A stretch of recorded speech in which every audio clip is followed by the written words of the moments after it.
کہ بعض اوقات نظر سامنے کوئی آئے تو اس وقت لگتی ہے اور بعض اوقات تصویروں وغیرہ پر بھی لگتی ہے. یعنی آج کل آپ دیکھیں کہ کتنا یہ رواج عام ہو گیا ہے، شادی ہوئی، شادی کی تصویریں فیس بک پہ ڈال رہے ہیں، پوری دنیا دیکھ رہی ہے، اور کون کس نظر سے دیکھ رہا ہے، کس حسد کے ساتھ دیکھ رہا ہے.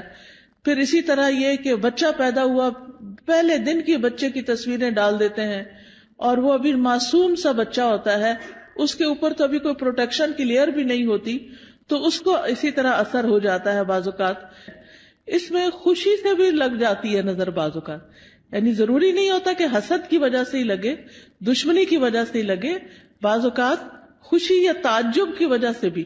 یعنی انسان کسی چیز کو دیکھتا تو حیران ہو جاتا ہے، جیسے ہم کہتے ہیں واو کیا ڈریس ہے، کیسا گھر ہے، کیسا میک اپ ہے، کیسی جیولری ہے، کیسی ارینجمنٹ تھی، فلاں چیز. تو اس سے یہ کہ یہ نہیں ہوتا کہ کوئی بری نظر سے انسان دیکھ رہا ہوتا ہے، وہ خوشی کی نظر سے ہی دیکھ رہا ہوتا ہے. اسی لیے آپ نے دیکھا ہوگا کہ بعض اوقات ماں کی نظر اپنے بچے کو بھی لگ جاتی ہے، حالانکہ وہ حسد نہیں، پیار کی نظر ہوتی ہے. تو اس کے لیے بھی ضروری ہے کہ انسان جب اپنے گھر میں داخل ہو، اپنے بچوں کو دیکھے، اپنی نعمتوں کو دیکھے تو ماشاء اللہ پڑھے. اب آپ دیکھیں کہ ہمارے معاشرے میں کتنا عجیب ہے نا، ٹرک کے پیچھے تو لکھا ہوتا ہے حاسد کا منہ کالا، رکشے کے پیچھے لکھا ہوتا ہے، فراری کے پیچھے کوئی نہیں لکھتا. اب آپ دیکھیے کہ رکشے کو نظر لگے گی، کون لینا چاہے گا رکشا؟ دیکھو فراری کو تو لگ سکتی ہے نا نظر. بعض لوگوں نے کالے پراندے لٹکائے ہوئے ہوتے ہیں، کسی نے جوتا لٹکایا ہوا ہوتا ہے، کسی نے ہنڈیا کالی الٹی کر کے رکھی بھی ہوتی ہے. اس طرح کے عجیب و غریب کام کرتے ہیں. تو یہ چیزیں پروٹیکٹ نہیں کرتی. بعض لوگ کالا تل لگا لیتے ہیں، کچھ بچے بےچارے بڑے سامنے ہوتے ہیں تو ان کو میرے خیال آٹے کا لگانا چاہیے تھوڑا سا کنٹراسٹ تو نظر آئے. تو یہ تل لگانے سے بھی کوئی فائدہ نہیں ہے. اور اسی طرح کچھ لوگ یعنی کہ دلہن کو تیار کر کے کوئی ایسی چیز بیچ میں ڈال دیتے ہیں کہ وہ اس کی خوبصورتی ماری جائے، تو اس سے بھی فائدہ نہیں ہوتا. نظر کا لگنا جو ہے وہ برحق ہے. نبی صلی اللہ علیہ وسلم نے فرمایا العین حق، نظر لگنا برحق ہے. نظر بد بھی حسد کی وجہ سے پیدا ہوتی ہے، اور نظر بد جو ہے وہ ایک طرح سے اس کو تیر کہا گیا. یعنی جس طرح فزیکل تیر ہوتے ہیں، ایسے ہی جو حاسد جس کے دل میں بغض اور شر ہوتا ہے، اس کی نگاہوں سے کچھ ایسی ریز نکلتی ہیں جو جا کر اس شخص کے اوپر اٹیک کرتی ہیں جس سے وہ حسد کر رہا ہوتا ہے. اگر محسود جو ہے یعنی جس سے حسد کیا جاتا ہے اس کی پروٹیکشن ہو چکی ہو، جیسے نماز کے ذریعے، دعاؤں کے ذریعے، اذکار کے ذریعے، اور خاص طور پر معوذتین جو ہیں قل اعوذ برب الفلق، قل اعوذ برب الناس، اس کے ذریعے، تو پھر وہ تیر جو ہے وہ وہیں جل بھن جاتے ہیں، وہ اثر نہیں کرتے. لیکن اگر وہ شخص نعمتیں پا کر اللہ کا شکر گزار نہیں، اپنی عبادت کا دھیان نہیں رکھتا، تو وہ تیر جو ہے اس کو جا لگتے ہیں، اور پھر ایسی بیماریوں کا سبب بن جاتے ہیں جن کا ریزن پتہ نہیں چلتا، اور انسان مسلسل تکلیف میں مبتلا رہتا ہے. پھر اسی طرح نبی صلی اللہ علیہ وسلم نے فرمایا کہ ہر نعمت والے سے حسد کیا جاتا ہے. تو جب تم اپنے کو منصوبے بناؤ تو رازداری سے کام لو. یہ نہیں کہ پوری دنیا میں اس کی شہرت کر دو کہ میں یہ کرنے والا ہوں، میں یہ کر دوں گا، میں وہ کر دوں گا. جب انسان کچھ کر لے پھر اس کے بعد تو سب کے سامنے آ ہی جائے گا، اور اس وقت تک وہ کام ہو بھی چکا ہوگا. پھر اسی طرح حدیث سے یہ بھی پتہ چلتا ہے کہ انسانوں کی موت کا سبب بھی نظر بن سکتی ہے. رسول اللہ صلی اللہ علیہ وسلم نے فرمایا اللہ کی قضاء اور قدر کے بعد نظر بد ہی میری امت کے اکثر لوگوں کی موت کا سبب بنتی ہے. یعنی بہت سے لوگوں کو بظاہر کوئی بیماری نہیں ہوتی، اچانک کوئی ہارٹ اٹیک ہو جاتا ہے، اچانک کوئی برین ہیمریج ہو جاتا ہے، اچانک ہی کوئی مصیبت آ جاتی ہے، تو اس کے پیچھے بھی نظر بد ہو سکتی ہے. اسی طرح جانوروں کی موت کا سبب بھی بن سکتی ہے. نبی صلی اللہ علیہ وسلم نے فرمایا نظر بد آدمی کو قبر میں اور اونٹ کو ہانڈی میں پہنچا دیتی ہے. یعنی بعض جانوروں کو جب نظر لگتی ہے تو تڑپ اٹھتے ہیں اور کھڑے کھڑے گر کے ختم ہونے لگتے ہیں، تو ان تک بھی یہ اثرات پہنچتے ہیں. تو نظر بد کا ایک سبب جو ہے وہ حسد ہے. اور پھر اسی طرح یہ ہے کہ دونوں کے واقع ہونے کی جگہ جو ہے، یعنی حسد دل میں ہوتا ہے اور پھر دل سے نگاہ تک اور زبان تک آتا ہے. اور بعض اوقات نگاہ سے انسان دوسرے کو نقصان دیتا ہے اور بعض اوقات زبان سے دیتا ہے. یعنی حاسد جو ہوتا ہے وہ بیٹھ کے دوسرے کی چگلی غیبت کہیں نہ کہیں کچھ نہ کچھ کرتا ہی چلا جاتا ہے. پھر اسی طرح آپ دیکھیں کہ انسانوں کی نظر بھی لگتی ہے اور جنات کی نظر بھی لگتی ہے. یہ بھی ہمارے دین نے ہمیں بتایا ہے. اور حدیث سے پتہ چلتا ہے نبی صلی اللہ علیہ وسلم انسانوں اور جنوں کی نظر سے پناہ مانگنے کے لیے مختلف دعائیں پڑھا کرتے تھے. پھر جب یہ معوذتین نازل ہوئی تو آپ صلی اللہ علیہ وسلم نے باقی چیزیں پڑھنی چھوڑ دی اور صرف معوذتین پڑھتے تھے. یعنی قل اعوذ برب الفلق اور قل اعوذ برب الناس، اور اس سے علاج کیا کرتے تھے. اور پھر یہ ہے کہ جن جو نظر لگاتے ہیں وہ انسانوں کی نظر سے بھی سخت ہوتی ہے. اور انسان تو ہمیں نظر بھی آ جاتے ہیں جب ہمیں پتہ چلتا ہے کہ فلاں شخص جو ہے وہ ہم سے حسد کرتا ہے یا ہمارے بارے میں اس طرح سمجھتا ہے، تو ہم اس سے بچنے کی بھی کوشش کرتے ہیں جتنے حد تک بچ سکیں. لیکن جن تو ہمیں نظر بھی نہیں آتے، ان سے کیسے بچ سکتے ہیں؟ ان سے صرف یہ ہے کہ ان دعاؤں کو صبح و شام پڑھا جائے، اذکار کو، تو اس سے انسان محفوظ رہ سکتا ہے. قرآن مجید میں آتا ہے سورۃ الکہف میں وَلَوْلَا إِذْ دَخَلْتَ جَنَّتَكَ قُلْتَ مَا شَاءَ اللَّهُ لَا قُوَّةَ إِلَّا بِاللَّهِ. اور جب تم اپنے باغ میں داخل ہوئے تو تم نے یہ کیوں نہ کہا کہ جو اللہ نے چاہا، یعنی جی اللہ کے کرنے سے ہی سب ہوا ہے. کیونکہ حقیقت یہ ہے کہ جو بھی نعمت ہمارے پاس ہے یہ ساری کی ساری اللہ پاک کی طرف سے ہے. قرآن مجید میں آتا ہے وَمَا بِكُم مِّن نِّعْمَةٍ فَمِنَ اللَّهِ. تمہارے پاس جو بھی کوئی نعمت ہے وہ اللہ کی طرف سے ہے. ابن حجر کہتے ہیں نظر کبھی خوشی اور تعجب کی صورت میں بھی لگ جاتی ہے، اگرچہ وہ کسی محبت کرنے والے کی طرف سے ہو، اور کبھی وہ کسی نیک آدمی کی طرف سے بھی ہو سکتی. یعنی نیک آدمی کسی کی نیکی پر خوش ہو رہا ہے تو اس سے بھی ہو جاتا ہے. تو جب کسی کی کوئی چیز دیکھیں تو فوراً برکت کی دعا دے کہ اللہ ان کو برکت دے. اچھا کھانا دیکھیں، اچھا ڈریس دیکھیں، اپنے بچے کو کوئی نیکی کا، خیرات کا، صدقات کا کوئی اچھا کام کرتے ہوئے دیکھیں. اس سب چیزوں پر ہم کیوں ایسا کرتے ہیں؟ بچہ پیدا ہوتا ہے ہم کہتے ہیں مبارک دینی ہے، کوئی حج پہ جاتا ہے تو ہم واپس آتا ہے تو ہم اس کی مبارک دیتے ہیں، کسی کی شادی ہوتی ہے تو ہم مبارک دیتے ہیں، کسی کا بزنس اچھا فلرش کر جاتا ہے تو اس پہ مبارک دیتے ہیں، کبھی کسی کے جاب اچھی لگ جاتی ہے، کسی کو کوئی عہدہ ملتا ہے تو اس کو مبارک دیتے ہیں. تو ہمارے دین میں جو مبارک کا کانسیپٹ ہے اس کا مطلب یہ ہوتا ہے کہ اللہ تمہیں اس میں برکت دے اور حاسد یا خوش ہونے والے دونوں کی نظروں سے بچائے. یعنی کہ جو بری نظر سے دیکھ رہا ہے اس سے بھی بچو، اور جو اچھے خوش ہو کے اپنے ہی بہن بھائی یا اپنے ہی والدین ان کی بھی نظر سے بچ سکو. پھر اسی طرح کچھ نظریں بیمار کرنے والی ہوتی ہیں. اب آپ دیکھیں ریز کا کانسیپٹ تو آج کے دور میں بہت آسانی سے سمجھ آتا ہے. مائکرو ویو میں کیا ہے؟ ویوز ہی تو ہیں، ریزز تو ہیں، وہی تو اس کھانے کو گلا کے پکا کے جلا بھی دیتی ہیں. کوئی آگ تو نہیں لگی ہوتی مائکرو ویو کے اندر، یہ کیا چیز جلاتی ہے؟ ریز ہوتی ہیں. اسی طرح آپ دیکھیں ہمارے یہ ٹیلی فون وغیرہ ہیں، ان کے اندر سے بھی ریز نکلتی ہیں. تو اگر نان لیونگ تھنگس کے اندر سے ریز نکل رہی ہیں تو لیونگ تھنگس کے اندر سے بھی ریزز نکلتی ہیں. انسانوں کی آنکھوں سے بھی ریزز نکلتی ہیں، ان کے بھی اثرات ہوتے ہیں، اور وہ بعض اوقات دوسرے کی روح کو بیمار کر دیتے ہیں. حضرت ام سلمہ کے پاس ایک لڑکی تھی جو پیلی زرد پڑی ہوئی تھی، تو نبی صلی اللہ علیہ وسلم نے فرمایا کہ اس کو نظر لگی ہے. آپ نے بتایا کہ اس کی رنگت کیوں تبدیل ہو گئی ہے؟ اس کو نظر لگی ہے تاکہ اس کا علاج کیا جائے. بعض اوقات انسان کے جسم کے صرف کسی ایک حصے کو لگتی اور وہ حصہ بیکار ہو جاتا ہے. پھر اسی طرح بعض نظریں جو ہیں وہ آگ والی ہوتی ہیں، ان کو ناری نظریں کہتے ہیں. پھر اسی طرح یہ یاد رکھیے ایک بات کہ جو ہوتا ہے اللہ کے اذن سے ہوتا ہے، یعنی اس بندے کے اندر کوئی طاقت نہیں. اور اگر کوئی بندہ کہے کہ میں فلاں کو نظر لگانے لگا ہوں تو نہیں لگا سکتا. اچانک لگ جائے اور بات ہے، خود سے کوئی نہیں لگا سکتا، کیونکہ اس میں بھی جو ہوتا ہے اللہ کے اذن سے ہوتا ہے. کیونکہ ہم فوراً لوگوں کو بلیم کرنے لگتے ہیں، وہ فلاں آئی تھی نا اس لیے یہ ہوا ہے، فلاں نے ایسا کیا، فلاں وہ تو ایک سبب بنا. تو لوگوں کو بلیم کرنے کی بجائے یہ سوچے یہ میری تقدیر میں تکلیف لکھی تھی اس لیے آ گئی.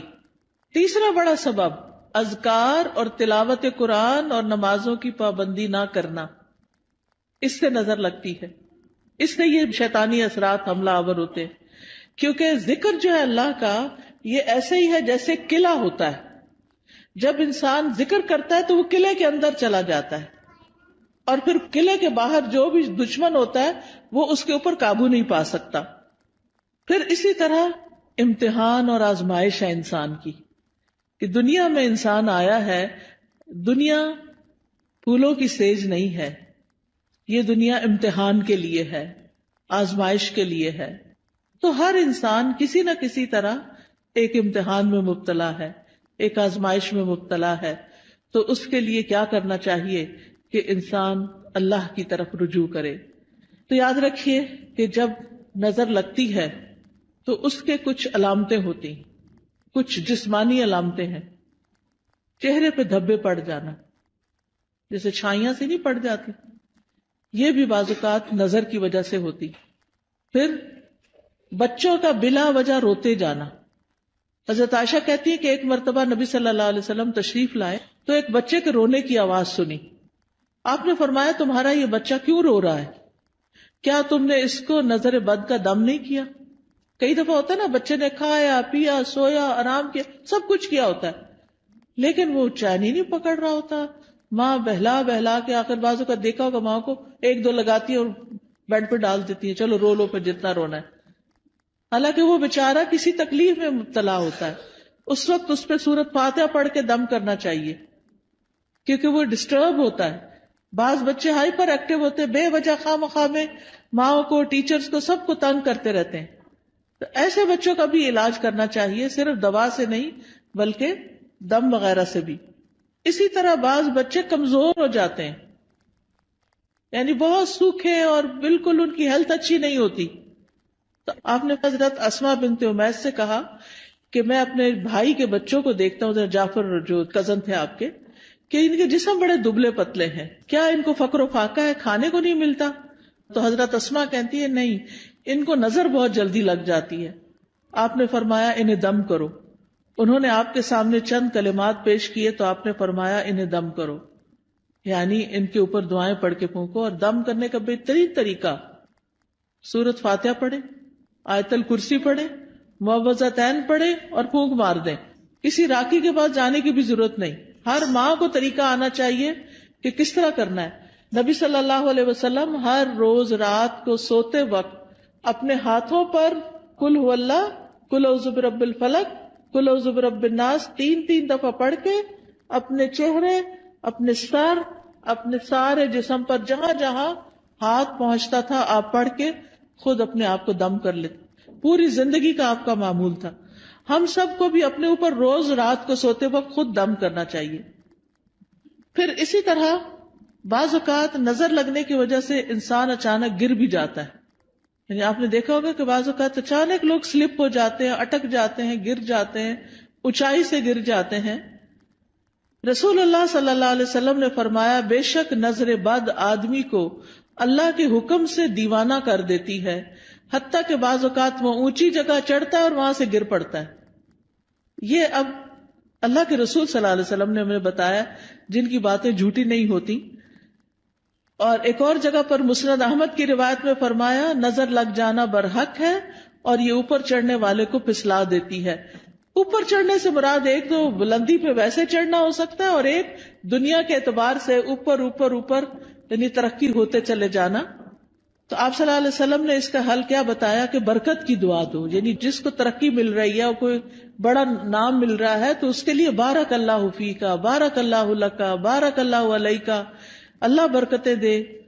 پھر اسی طرح کچھ اور علامتیں بھی ہوتی ہیں. بعض اوقات سر درد شروع ہو جاتا ہے، بعض اوقات جسم کے کسی ایک حصے میں شدید درد اٹھ جاتا ہے. قرآن سنتے وقت جمائیاں بہت آتی ہیں، یعنی پڑھا ہی نہیں جاتا.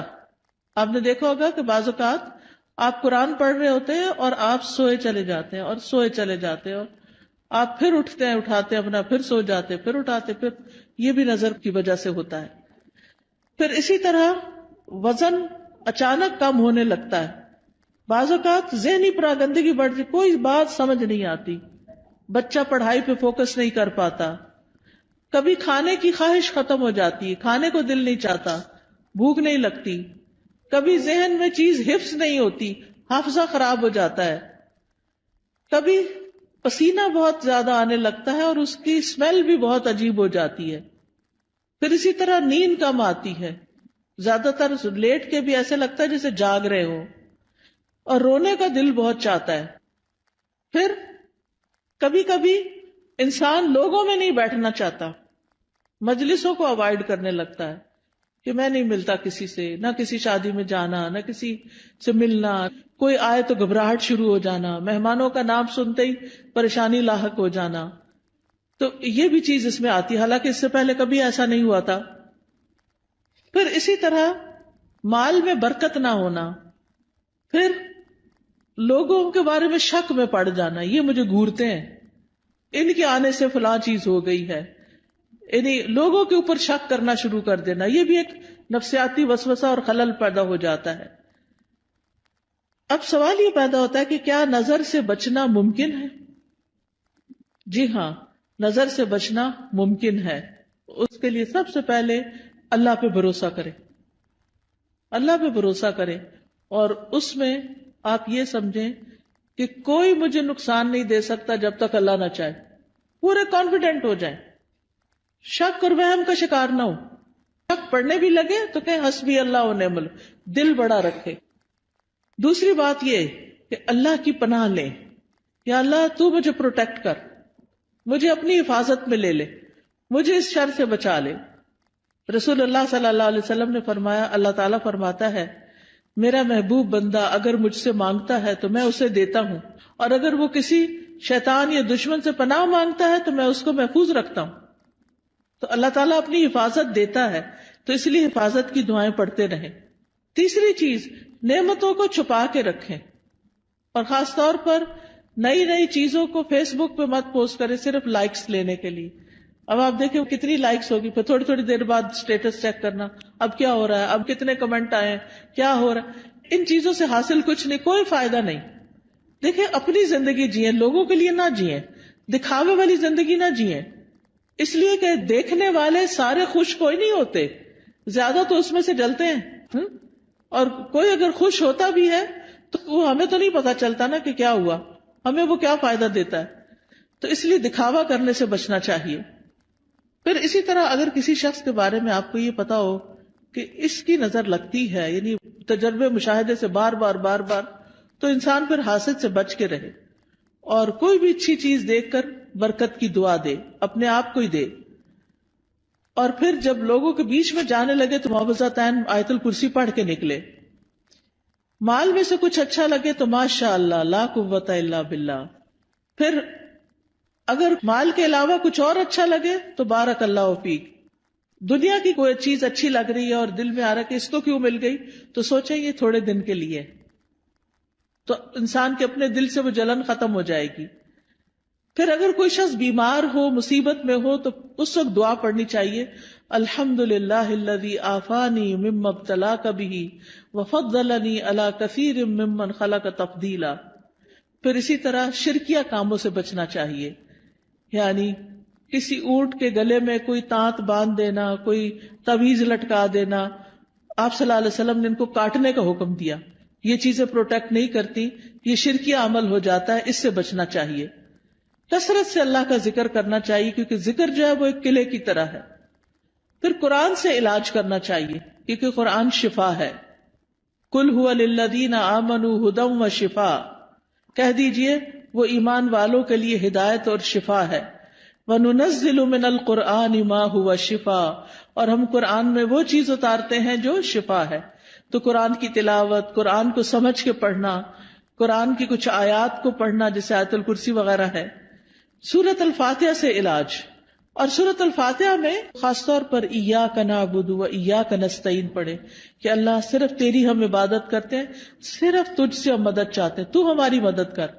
تو یہ توحید کا خلاصہ ہے، اور اس سے انسان کی اللہ تعالیٰ مدد فرماتے ہیں.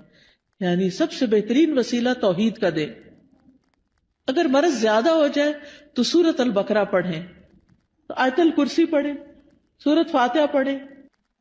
لیکن یہ جو ہم کالی مرچیں جلا کے اور ان کی دھونی دے کے اور اس طرح کے کام کرتے ہیں، یہ سنت میں کچھ ثابت نہیں ہے. پھر اسی طرح کوئی چیز گرے لگا کے باندھنی اور پہننی نہیں چاہیے، یہ بھی شرک میں شامل ہو جاتا ہے. یہ سحر کی ایک قسم ہوتی ہے. پھر اسی طرح سکینت والی آیات اور شفا والی آیات یہ سننی بھی چاہیے، اور پھر دعاؤں کے ذریعے اور دم کے ذریعے علاج کرنا چاہیے، لیکن شرکیہ دم سے بچیں. حضرت جبریل علیہ السلام جس دعا کے ساتھ نبی صلی اللہ علیہ وسلم کو دم کرتے تھے وہ دعا پڑھے، اور وہ کیا ہے؟ بسم اللہ ارقیک من کل شیء یؤذیک من شر کل نفس او عین حاسد اللہ یشفیک بسم اللہ ارقیک. یہ انشاءاللہ کتابیں آپ کو دیکھیں گے تو ان میں یہ دعائیں لکھی ہوئی ہیں، وہ آپ کو اگر زبانی یاد نہیں تو دیکھ کے بھی پڑھ سکتے ہیں. پھر اسی طرح ہر ناگہانی آفت سے بچنے کی دعا ہے، اللہم انی اعوذ بک من زوال نعمتک وتحول عافیتک وفجاءۃ نقمتک وجمیع سخطک. اے اللہ میں تیری پناہ چاہتا ہوں اس بات سے کہ تیری کوئی نعمت چھن جائے، یا تیری دی ہوئی عافیت پلٹ جائے، یا کوئی ناگہانی عذاب آ جائے، اور تیرے تمام غصے اور ناراضگیوں سے میں تیری پناہ چاہتا ہوں. پھر بری تقدیر سے، دشمن کے خوش ہونے سے یا اللہ تو بچانا کہ ہمارے دشمن ہم پہ خوش نہ ہوں. پھر اسی طرح نظر لگنے کا ایک اور علاج غسل کرنا بھی ہے بیری کے پتوں سے. پھر اسی طرح یہ کہ جس کی نظر لگی ہو اس کا وضو کا پانی لے کے اس کو بھی جسم پر ڈالیں تو اس سے بھی نظر دور ہوتی ہے. پھر اسی طرح یہ ہے کہ اگر وہ پانی نہ دے وضو کا تو اس کا جھوٹا پانی جو ہے وہ بھی پی کر انسان کو فائدہ ہوتا ہے. پھر اسی طرح یہ ہے کہ قدرتی چیزوں سے بھی علاج کرنا چاہیے. زمزم کا پانی دم کر کے رکھ لیں اور اس کو پئیں. زمزم کے پانی سے نہا بھی سکتے، کوئی بیدبی نہیں ہے. کئی لوگ اس کو ایسے ہی سمجھتے کہ بیدبی، ایسا کچھ بھی نہیں ہے. زیتون کا تیل پینا جو ہے یہ بھی بڑا فائدہ مند ہے. جو کولڈ پریس ہوتا ہے نا زیتون کا آئل، ایک تو ہوتا ہے نا یہ جو لبوں وغیرہ میں ملتا ہے، نہیں، کولڈ پریس دبئی وغیرہ سے اچھا مل جاتا ہے، یہاں بھی شاید ہوں گی دکانیں جن پہ. ایک ہوتا ہے ایکسٹرا ورجن، نہیں، کولڈ پریس، جسے کچی گھانی کا نہیں کہتے ہمارے ہاں، جیسے یہ توریا اور یہ جو سرسوں، اس کا جو کچی گھانی کا تیل ہوتا ہے وہ خالص ہوتا ہے، اور جو مشینی قسم کا ہوتا ہے وہ اور ہوتا ہے. تو اسی طرح کچی گھانی کا زیتون کا تیل جو ہوتا ہے وہ زیادہ مؤثر ہوتا ہے. تو صبح کے وقت زیتون ایک چمچہ پی لیں اٹھ کے، جیسے آپ وضو کر کے آئے، آ کے ایک چمچہ زیتون کا پیئیں، پھر نماز وغیرہ پڑھیں. اس کے آدھے گھنٹے تک کچھ کھائیں پیئیں نہیں، اور وہ نماز وغیرہ میں ذکر اذکار میں آدھا گھنٹہ گزر جاتا ہے. نبی صلی اللہ علیہ وسلم نے فرمایا کلوا الزیت وادہنوا بہ فانہ من شجرۃ مبارکۃ. زیتون کا تیل کھاؤ بھی اور لگاؤ بھی، کیونکہ یہ مبارک درخت ہے.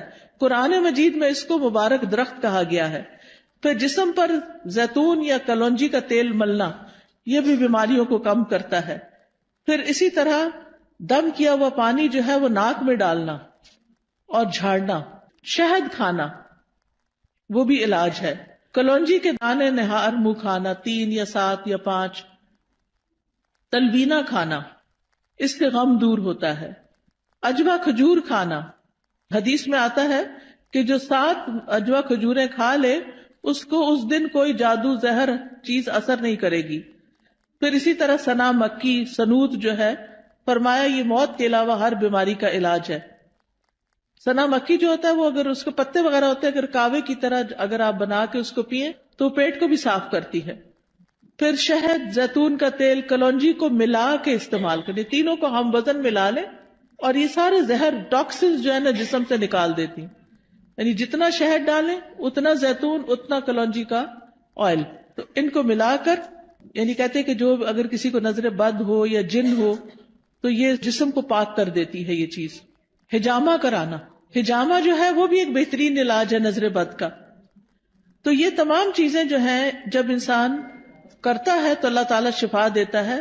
علاج کی نیت سے صدقہ کرنا، ایک صدقہ ہوتا ہے ویسے انسان روزانہ کچھ نہ کچھ اللہ کے راستے میں دیتا ہے، اور ایک اس لیے دیتا ہے کہ میرا علاج ہو جائے. اس کے لیے ضروری نہیں کہ کوئی بکرا دیا جائے یا کوئی اور اس طرح کی چیز. جو بھی کسی کی ضرورت ہے اگر آپ وہ پورا کر دیتے ہیں تو وہ بھی آپ کے لیے فائدہ مند ہو جاتا ہے.